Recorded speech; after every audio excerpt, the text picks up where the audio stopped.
নমস্কার বন্ধুরা, welcome to চৈতিস kitchen. আরও একটি নতুন ভিডিওতে আপনাদেরকে স্বাগত।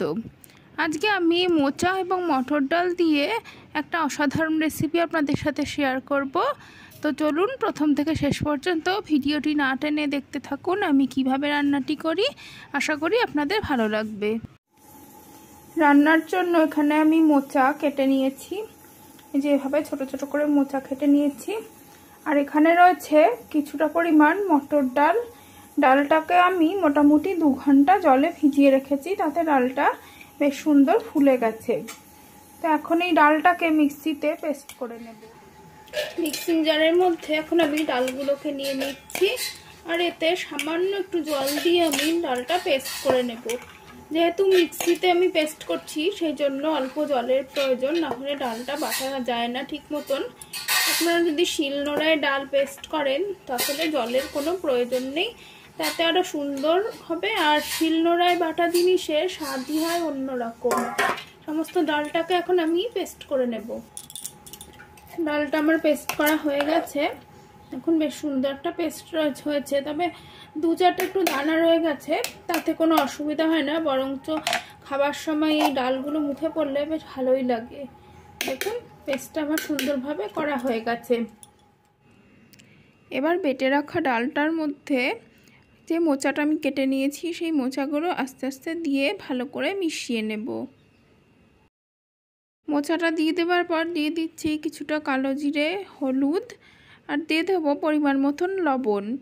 এবার সমস্তটা খুব ভালোভাবে মেখে নেব।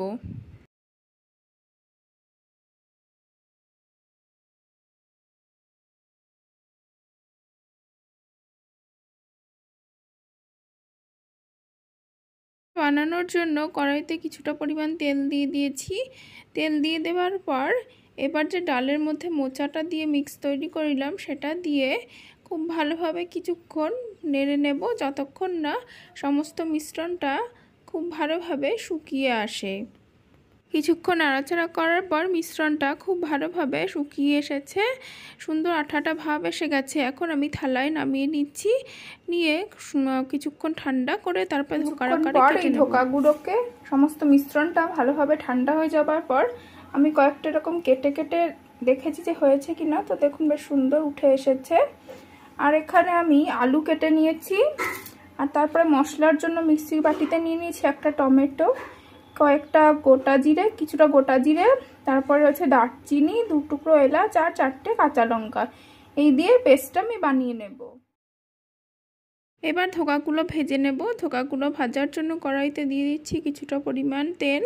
তেলটা একটু বেশি দিতে হবে, কারণ ধোকাগুলো ভাজার সময় বেশ অনেকটাই তেল টানে। তো তেলটা এখন গরম করে নেব। তেলটা গরম হয়ে গেলে তেলে একে একে ধোকাগুলো দিয়ে তারপরে এগুলো ভালো করে লাল করে ভেজে নেব।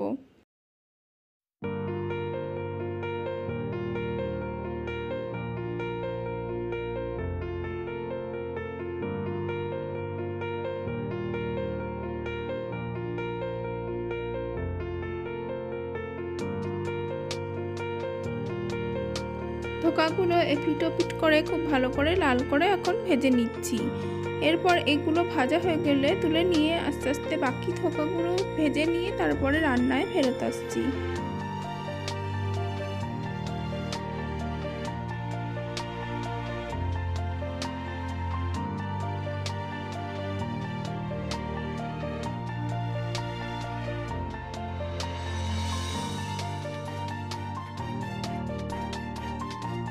সমস্ত ধোকাগুলো ভাজা হয়ে যাবার পর যে অবশিষ্ট তেলটুকু রয়েছে ওই তেলেই দিয়ে দিলাম কিছুটা পরিমাণ গোটা জিরা আর একটা তেজপাতা ফোড়ন।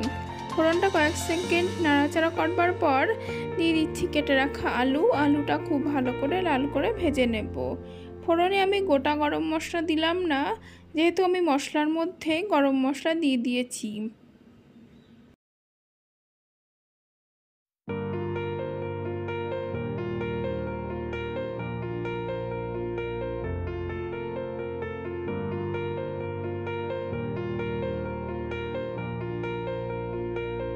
আলুগুলো ভালো করে ভাজা হয়ে যাবার পর এখন আমি মশলার মিশ্রণটা দিয়ে দিচ্ছি।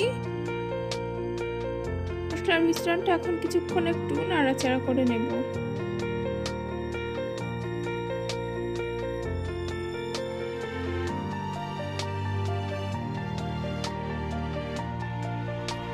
এখন দিয়ে দিচ্ছি পরিমাণ মতন লবণ এবং চিনি। লবণ এবং চিনিটা আপনারা রান্নায় অবশ্যই আপনাদের স্বাদ মতন ব্যবহার করবেন।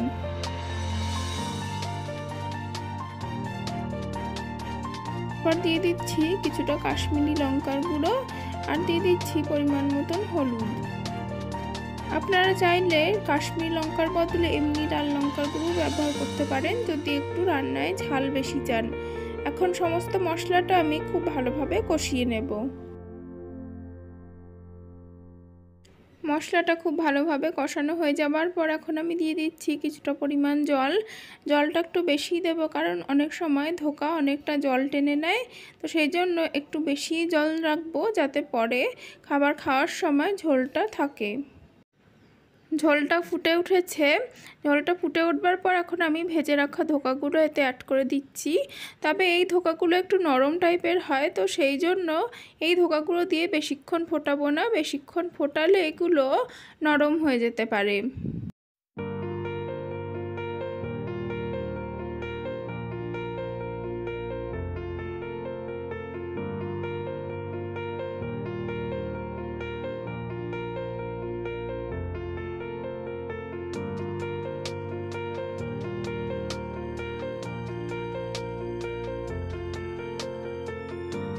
অল্প কিছুক্ষণ ফুটিয়ে নেবার পর ঝোলটা বেশ রেডি হয়ে এসেছে।